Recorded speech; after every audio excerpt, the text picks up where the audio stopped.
Thank you, Mr. Speaker, and thank you for this opportunity to support the bill as moved and as elucidated by the chair.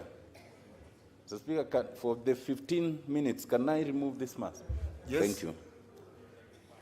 Thank you. Mr. Speaker, from the outset, it is important to point out, if the consultation could reduce, that the ultimate recommendation of this report is that both houses approve the bill without amendments. And that is in page 169. It is true that there are members who may have spoken prematurely on this, not knowing the conclusion of this report. The report does not recommend any amendments to any part, and I will explain. Mr. Speaker, we were unanimous on the 32 issues that the chairman has spoken to, except one on which there was a divergence of opinion, and what we did in good conscience was to include both shades of opinion, and they're both in the report. But Mr. Speaker, what we did is that in the course of these consultations, we did identify some minor typos, and I will speak in terms of how they are dealt with. It is the role of any committee that is tasked with such work to identify what could be pitfalls in the journey. That we did. If you are irresponsible, you ignore them, hoping no one will notice. And sometimes it has disastrous consequences. But if you are responsible, you identify them and see how to resolve them. If you read the entirety of this report, where we have identified pitfalls, we have suggested how you overcome them. Now, that is what some people misunderstand and think it is sabotaging the report and the process. That is actually facilitative, not disruptive. It is to protect this document from any possible flounder thereafter. Mr. Speaker, especially if one reads the report completely, you will see, and I will come back to this, that at the end, there are only 6 minor areas, and they're on page 99 of this report. Minor areas of typos. 2 of them, we decided that we cannot touch because they would require us to put ourselves in the place of the promoters. We cannot substitute ourselves for the intention of the promoters. The other 4, in the bill before us, you will see that 3 of them are actually not in this bill. There's only one, and I will speak to it, and it is quite minor. So I also want to let people know that there are no major issues in terms of inconsistencies or typos, as may have appeared. The fact that we identified them does not magnify them, and they're very easy to deal with. Mr. Speaker, I want to assure the nation and this House that the committee was unanimous on all 31 issues, and there was no division between the Senate and the National Assembly at all throughout our deliberations. And you will see in the signature page that it is signed across the board. Mr. Speaker, we were agreed, and even after consulting with the experts, that this is a popular initiative under Article 257. The question of who initiates it is irrelevant to whether it's popular or not, because we agreed that in all the countries where you have popular initiative, it is an additional measure. Constitutional amendments usually could be proposed by Parliament or by the executive. Popular initiative gives any other person the opportunity, but does not exclude the first 2. Even this Parliament can choose to initiate an amendment by popular initiative rather than inside this House. So the issue that the executive may have initiated does not take away from the fact that it's popular initiative. Mr. Speaker, we agreed that while the role of Parliament is restricted, it is not ceremonial. It is not ceremonial because if you look at Article 94(1) and 94(3), you will see that Parliament is the sieve through which anything that becomes law in this country must come. Parliament is restricted when it's popular initiative, but it is not ceremonial. And I will explain that a little more. Mr. Speaker, Parliament cannot substitute its views for the views of the promoters. And therefore, Parliament cannot make any substantive change to a document that has come through popular initiative. But, Mr. Speaker, Parliament, on a close reading of Article 94, 1 and 3, has that inherent authority to make any errors, to correct any errors of form or typo which are consistent with the intention of the promoters, which does not substitute the intention of the promoters. So if the promoter meant Article 89.7 and it reads 87.7, which does not exist, Parliament can, in its discretion, correct that. But as to whether we choose or not, that is for us. And it depends on whether that typo has any grave legal consequences. And as I'll show later, in our case, it doesn't. Mr. Speaker, we agreed unanimously that in this process, a referendum is a must. And this document must be taken to the people in a referendum. That is agreed. Mr. Speaker, we also agreed that public participation is not perfunctory. It is not salutary. It is substantive. It is substantive first because it is a constitutional requirement. If we do not do it, then the process is in danger of nullification. It is also necessary, Mr. Speaker, because it helps us identify some of those gaps and how to deal with them, as we have. But more importantly also, it helps us make up our mind whether we want to vote yes or no. It helps the country make up their mind whether they want to vote yes or no. We did examine some very specific issues which have been raised as unconstitutional. One is the question of the Judiciary Ombudsman. Two is the question of removal of vetting of ministers and PSS. Three is the question of regulation of professional fees. And four is the question of the manner in which the two-thirds gender principle has been put in the Constitution. I'm happy to tell you, Mr. Speaker, and this House, that after thorough examination, and you'll see that in the report, and even after engagement with the experts we had engaged with, we came to a unanimous conclusion that none of those provisions are unconstitutional. Some people might find them undesirable, but undesirability and constitutionality are two different things. As long as it's constitutional, if the people agree with it, then it is okay. Mr. Speaker, I want to say this, and I want to say it categorically, and this is where the one issue arises: constitutionality. Mr. Speaker, as a matter of law, and this is where I disagree with my chairman, a constitutional amendment can be unconstitutional in two ways.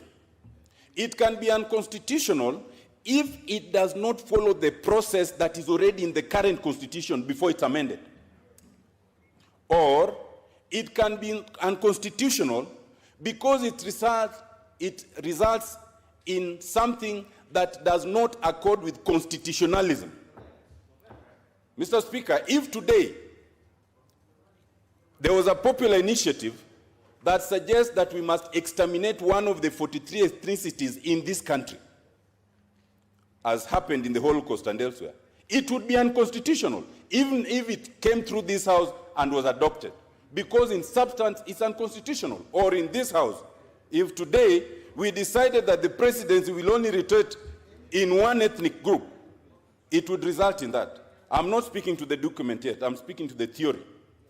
Constitutional scholars agree that you can have a constitutional amendment that is unconstitutional. Now, what we have done, and professors of law like John Mbadi is saying it's not true, but that is okay, because that is your view. I am talking about the law. John Mbadi, you've not stepped in law school, so just allow me. Now, the thing, in our case, there were issues that were raised. In our case, there were issues that were raised about fairness of Schedule 2. There were issues that were raised about constitutionality. There were issues that were raised about completeness. I will not speak to them because they're in the document. But to be fair, because there are equally members, including lawyers, who do not agree with me, and they're entitled, because in law, there's no strict answer to anything. There are lawyers who believe that no constitutional amendment can be unconstitutional. What we have done, Mr. Speaker, and that was the midway path, we put the view on constitutionality and the view on unconstitutionality. But what we didn't do, there was a serious push by some of the members of the committee to suggest that we sever Schedule 2 and remove it. But we were all agreed that because Schedule 2 is part of the document, and we had agreed that we cannot make substantive changes to the document, it must go with the document. And therefore, what it has done is that it has given members of this House the opportunity to look at it and make up their mind. But what's important is, it is merely an observation. It has nothing to do with the document itself. For the document must go as it is. As I'm closing, Mr. Chairman, Mr. Speaker, and this is my last point, the minor errors. Mr. Speaker, I'll urge members to look at page 99 of the document, where we identify some of the what we call minor errors and typos. Ultimately, Mr. Speaker, looking at that list, there is only one typo in the bill that we are considering, and that is in respect of clause 51. Clause 51, Mr. Speaker, refers to Article 204. The only thing it does not do is indicate that it's looking at 204 subarticle 6. So we have two options. We can either exercise that jurisdiction here and just insert the word subarticle 6, or we can leave it. I want to submit, Mr. Speaker, that whether we exercise it or leave it is of not much consequence. Because even if we don't change it, the very constitution that we have encourages a purposive interpretation of the Constitution. Anyone looking at this amendment will see that what was intended to be amended was Article 204(6). So even if we don't invoke that jurisdiction that we have for correcting typos, form and error, it is of no consequence. Because any interpretation, because it's very clear, because it talks of the sunset clause, in the entire 204, no other subarticle talks of the sunset clause. So I want to submit, Mr. Speaker, that it is perfectly in order to pass the document without any amendment, because any typo is inconsequential anyway. Mr. Speaker, with that, I want to go to the words as appearing the recommendation of the entire committee, which is unanimous on page 169, that having considered the Constitution of Kenya Amendment Bill 2020 and the submissions received, the joint committees recommend that the Constitution, that this National Assembly and the Senate pass and approve the bill. And in addition, which is the second one, that Parliament enacts legislation to provide a framework on the processing of a bill to amend the Constitution by popular initiative subsequently. Thank you, Mr. Speaker. Very well. Just perhaps I think maybe Honorable Otiende Omollo, maybe many people may have forgotten that you are a member of the committee of experts that came up with the current constitution, in which when you look at, there's an article that I think every member should always have it at the back of their mind, Article 103, about how a member may lose their seat. If you look at Article 103 of the current Constitution, there is sub-Article 1 with many paragraphs, A, B, C, D, et al. Thereafter, Clause 3. Anybody, that's the point that the Honorable Otiende Omollo is talking about, the purpose. If you are to look at that article, would you say Article 103, would you talk about Clause 2? Because it doesn't exist in the, you just look at that. Look at that article. It's not Clause 2. It jumps to Clause 3. But it was passed. It was passed as it is the Constitution of Kenya, which was promulgated. I think it's important that for people to understand some of the issues that the Honorable Otiende Omollo was speaking to. That some of them may be inconsequential. They don't have much import, even if they are led to stay as they are. Now, because honourable members, we agree that we will have everybody who cares or desires to speak to this bill. I will now not use the normal left of Mr. Speaker and right of Mr. Speaker, because I'm looking at the requests. There are 54 in number, and I think my screen shows the first 16. All of them appear to be from the left of Mr. Speaker. So, you know, the early bird catches the worm, isn't it?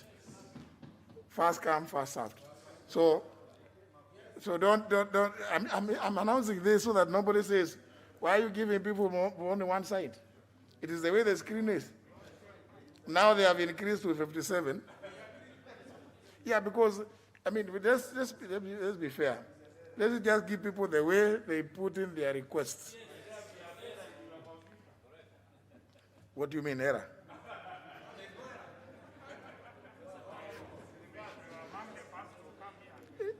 But the Honorable Pukosa says he was among the first to come. Yet when we are counting to see whether we have quorum, he just walked in. But there were others who had put in their cards earlier.